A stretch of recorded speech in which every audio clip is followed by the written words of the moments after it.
Uncle Tom's Cabin. Background information. Uncle Tom's Cabin, or Life Among the Lonely, is an anti-slavery novel written by the American author Harriet Beecher Stowe.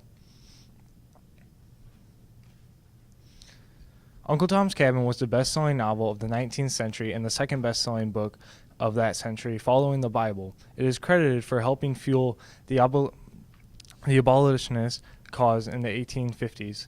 In the first year after it was published, 300,000 copies of the book were sold in the United States. 1 million copies were sold in Great Britain. In 1855, 3 years after it was published, it was called the most popular novel of our day. The impact attributed to the book is great, reinforced by the story that when Abraham Lincoln met Stowe at the start of the Civil War, Lincoln declared, "So this is the little lady who started the Great War." The author.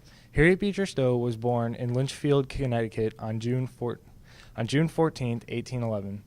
She was the seventh of 13 children born to outspoken religious leader Lyman Beecher and Roxana, a deeply religious woman who died when Stowe was only 5 years old.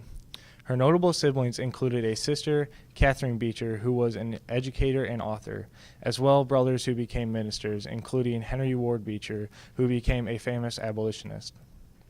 The author.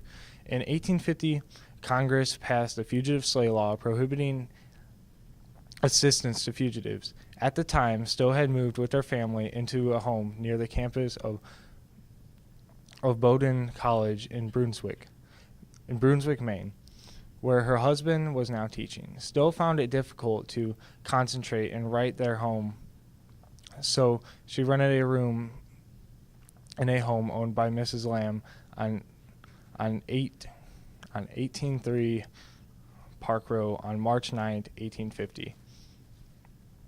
Stone wrote to Gamaliel Bailey, editor of the weekly anti-slavery journal National Era, that she planned to write a story about the problem of slavery.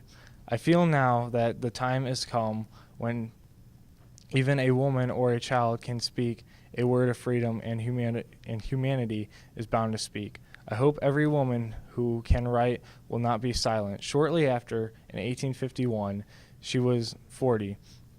The first installment of her Uncle Tom's Cabin was published in the National Era. She originally used the subtitle "The Man That Was a Thane," but it was soon changed to "Life Among the Lowly."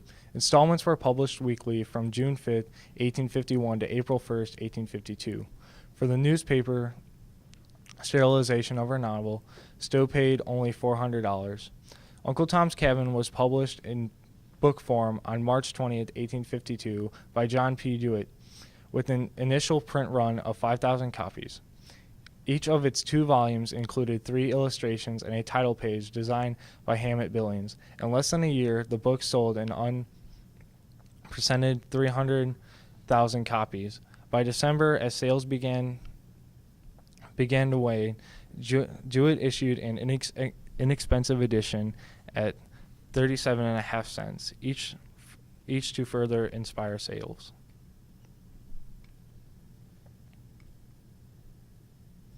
Storyline. The book opens with a Kentucky farmer named Arthur Shelby facing the loss of his farm because of debts. Even though he and his wife, Emily Shelby, believe that they have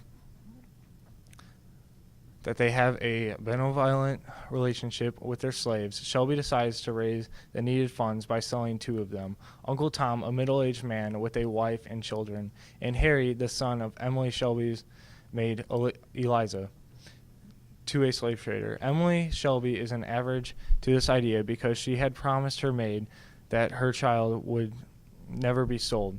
Emily's son, George Shelby, hates to see Tom go because he sees the man as his father and mentor. When Eliza overhears Mr. and Mrs. Shelby discussing plans to sell John and Harry, Eliza determines to run away with her son. The novel states that Eliza made the decision because she fears losing the only surviving child. She had already miscarried 2 children. Eliza departs that night, leaving a note to apology to her mistress. John is sold and placed on a riverboat and sets sail down the Mississippi River. While on board, Tom meets and best friends a young white girl named Eva. Eva's father, Augustine St. Clair, buys Tom from the slave trader and takes him with the family to their home in New Orleans. Tom and Eva begin to relate to one another because of the deep Christian faith they both share. This is just some more of the storyline.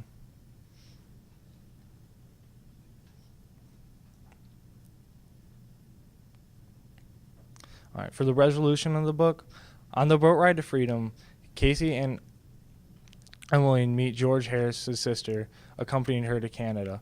Cassie discovers that Eliza and her long-lost daughter, who was sold as a child, now that their family is together again, they travel to France and eventually Liberia, an African nation created for former American slaves. George Shelby returns to Kentucky Farm and frees all of his slaves. George tells us to remember Tom's sacrifice and his belief in true meaning of Christianity. Major themes. Uncle Tom's Cabin is dominated by a single theme, the evil and morality of slavery, while Stowe weaves the sub-themes throughout her book, such as the moral authority of motherhood and the redeeming possibilities offered by Christianity. She emphasizes the connections between these and the horrors of slavery. Stowe sometimes changes the story's voice so she could give a homily on the destructive nature of slavery, such as when the white woman on the steamboat carrying Tom further states, "The most dreadful part of slavery, to my mind, is its outrages of feelings and affections, the separating of families, for example." One way Stowe showed evil of slavery was how this peculiar institution forcibly separated families from each other. Reactions. Uncle Tom's Cabin outraged people in American South. The novel was so roundly criticized by slavery supporters.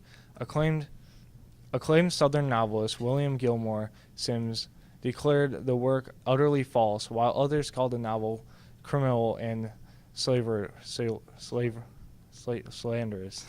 Reactions ranged from a bookseller in Mobile, Alabama, who was forced to leave town and selling the novel, to treating letters sent to Stowe, including a package containing a slave's severed ear. Many Southern writers, like Simms, soon wrote their own book in opposition to Stowe's novel. And then that's a picture of one of the anti-novels against the book.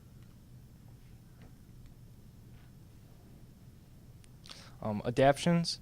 The book was also made into plays, and many movies were made throughout our time today.